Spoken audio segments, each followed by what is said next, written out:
Hey guys, my name is Walter and welcome to another vlog kind of talk, just me talking. The reason why I don't do like normal like this side anymore is because the trash is piling up there. So yeah, so I know I haven't done a video in a while, but it's just because again it's more for me now, and I didn't really want to push it as much as I did last time because the policy has changed, and I've kind of like given up in a way, but also not, because I just want to change the circumstance which I'm in.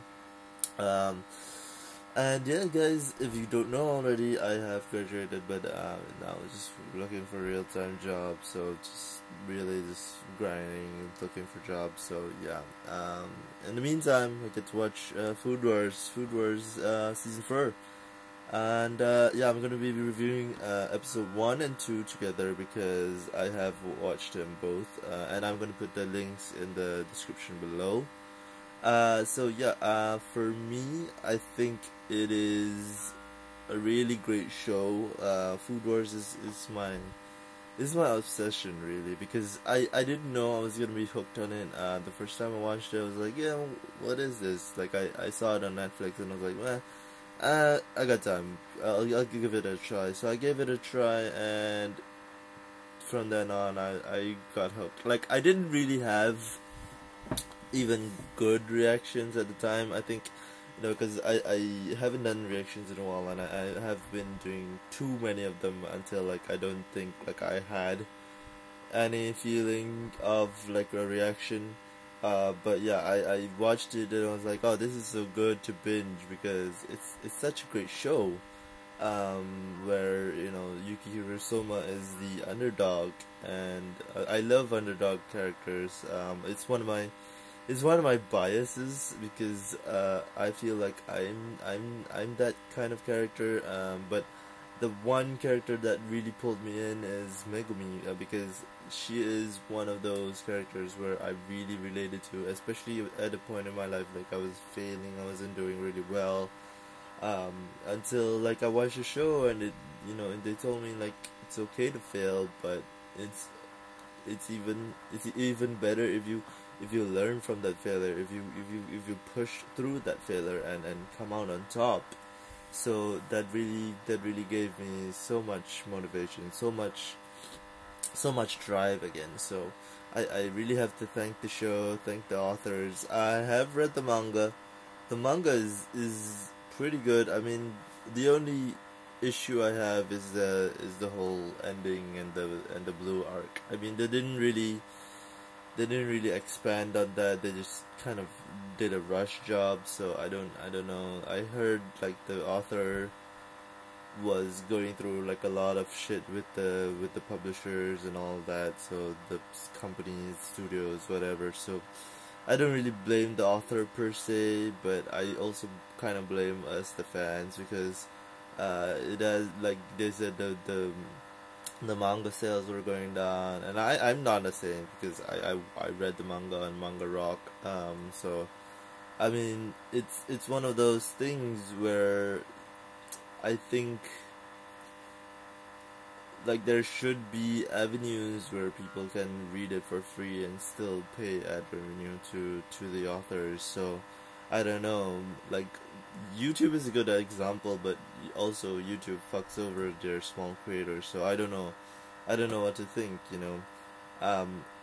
By the way, the reactions are never gonna be on YouTube anymore. I may post like some FIFA, fuck FIFA, sorry, PES 2020 gameplay when it finally launches on the 24th. So yeah, now on to season 4 episode 1 and 2, I guess.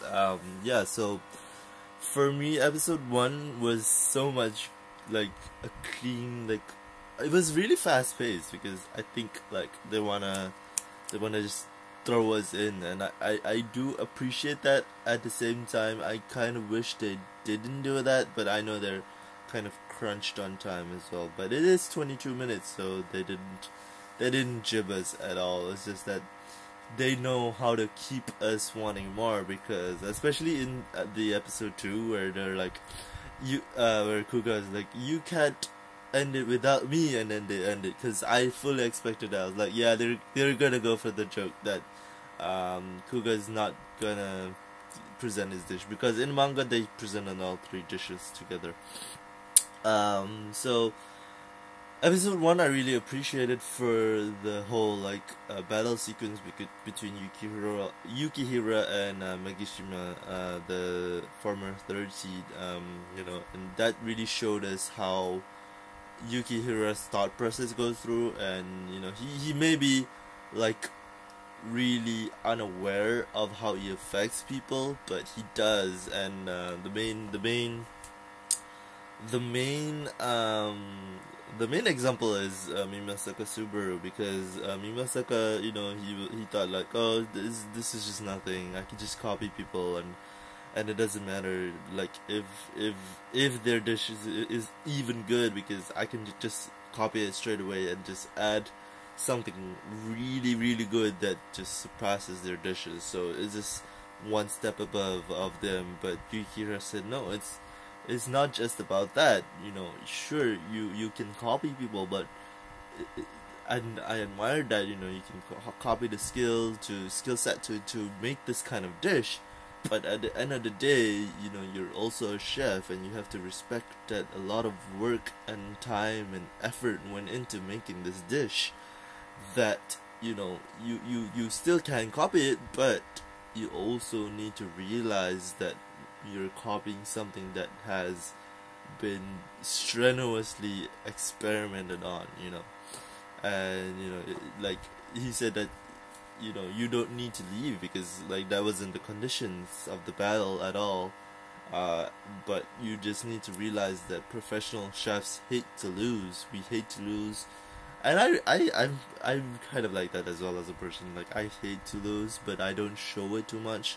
It's like, okay, I lost today, but what can I do to improve today? What can I take from that loss? What can I adjust? What can I do? What can I find a way to win? But I do that with everything, really. It's a bad habit, obviously, for some people. It's like, yeah, sometimes a loss is a loss, but I don't like the feeling, especially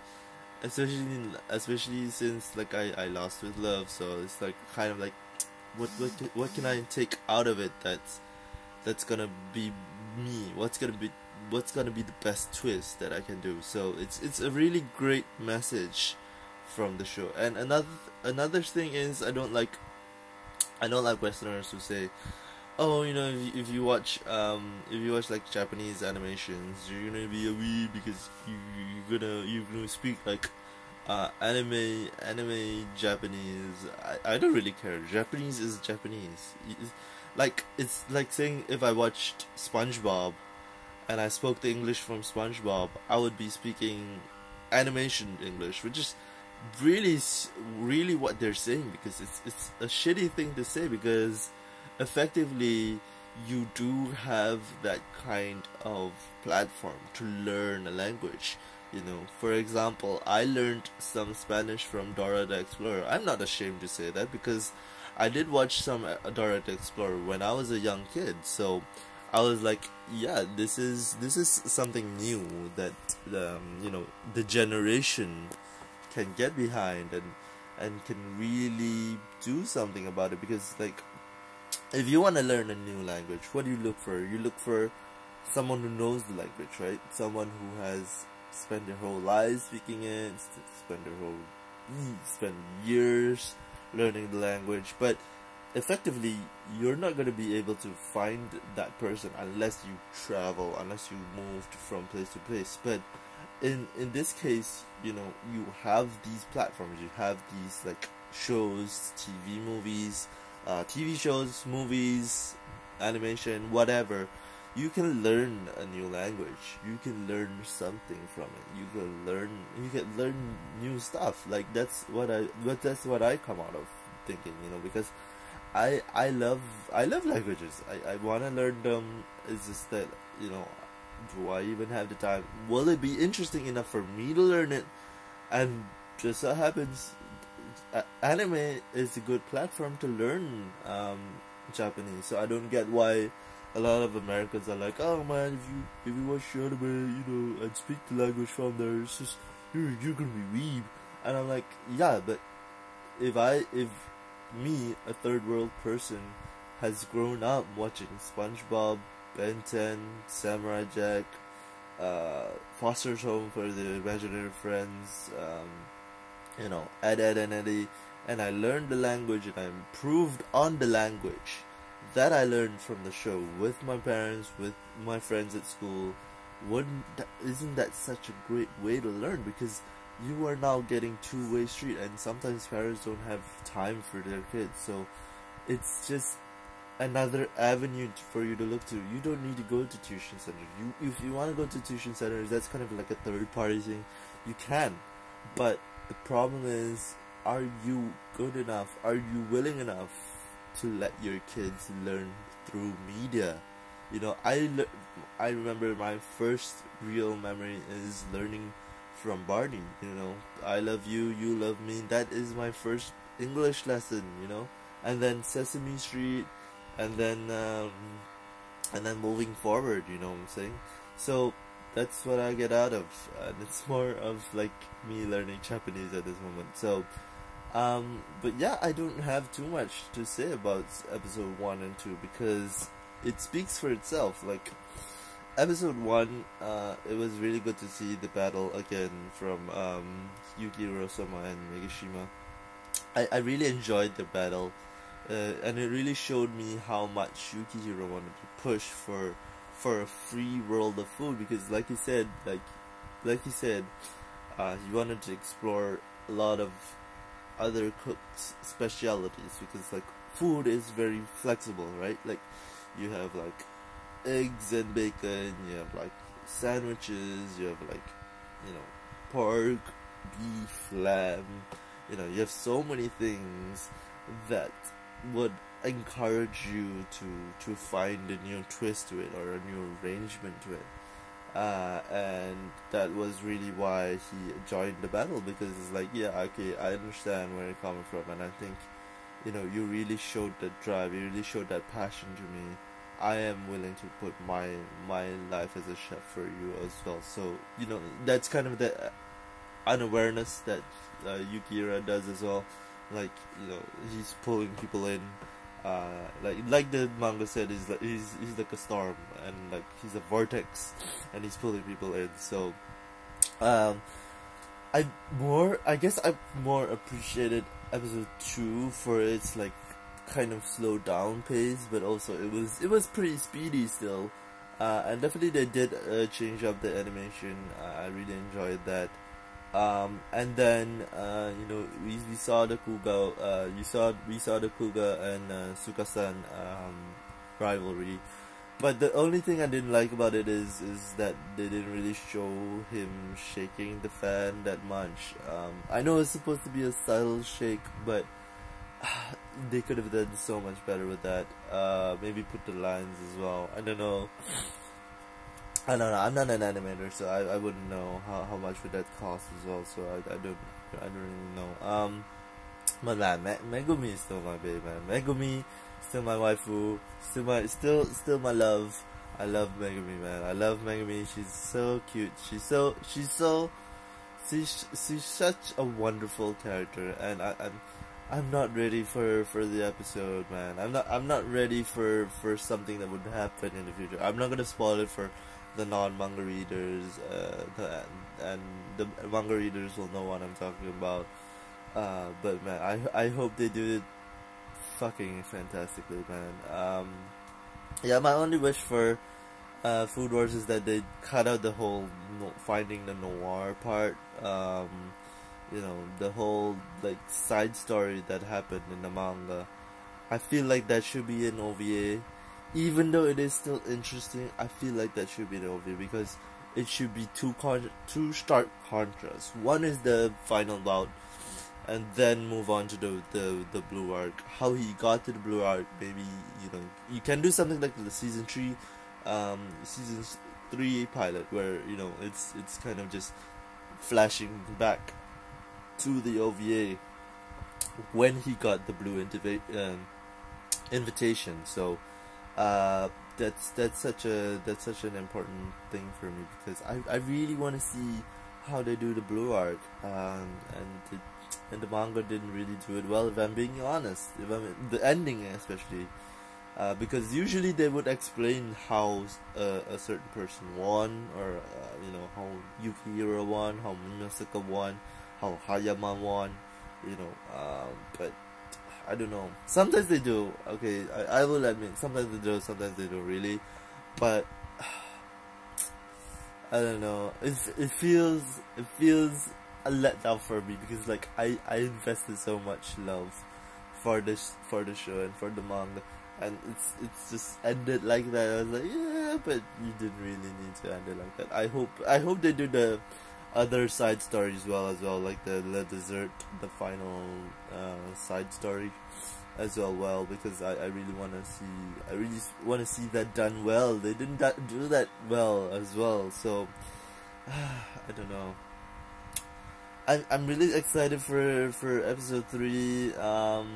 Man, I hope they don't waste too much time, because the manga, I knew it. I was like, they're gonna waste time on another flashback, and that's what they did. I was like, oh man, this is so painful, because you can just totally skip the flashback, give us a snippet, skip it, and then go into the battle, because that's what we have invested our time in. With we want it. We want the battle. We want the clash.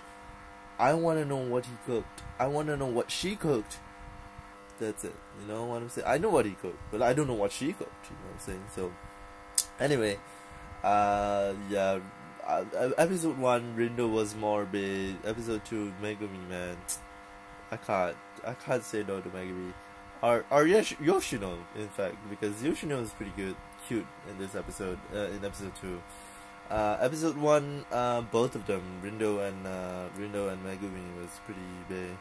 And episode 2, I felt like it was a really hilarious look at Sakaki. She's like, yeah, I don't know how she got drunk, and she kind of knows, because it's like, it's sake, because she made sake, but they're trying to hide the fact that it is sake, and it is. I think it is still in the rawest, like the purest form. So it's a really like, it's still pure alcohol. You know what I'm saying? So it's like she got drunk real quick. But even in the manga, it's like, well, if Van took a bit of sake, anyways, she would be drunk, because she has a really low tolerance. But yeah, I don't have too much to say anymore. Maybe I should have made like a video on like why I love Food Wars, because it's taken me 18 minutes now to explain it. But yeah, so I really love the show. I'm gonna put the links in the description below. Hopefully I can put 2 links, because I'm doing it on my mobile phone. And another reason why I don't really do reactions anymore is because of the light. It's not letting up at all. But yes, for now, I'm gonna do. I hope I can do much, because I did make excuses that I had university life to get to, and now I don't, and I have so much time to do it. But I do also want to have content for you guys. I don't just want to do it for the sake of doing it. You know what I'm saying? Like, there's so many things I want to do. There's so many ideas buzzing in my head. I still want to get them done, but I need people to do it with. I need my friends to do it with. I need a new environment. I can't be doing this in this setting anymore. I know how it looks on me, because I realize that, you know, when I show people my videos, it's yeah. So this is my ground zero start. You know, I don't have much to move forward from here, because if I can, I would, but I can't. So there you go. But yeah, thank you guys so much for watching. I'll put the 2 links in the description below. It's so awesome to talk to you guys again. I hope I get to react to more Shokugeki and do episode breakdowns like I used to. So hey, who knows, maybe I will. So thank you guys so much for watching again. I'll see you guys in the next video. See you then.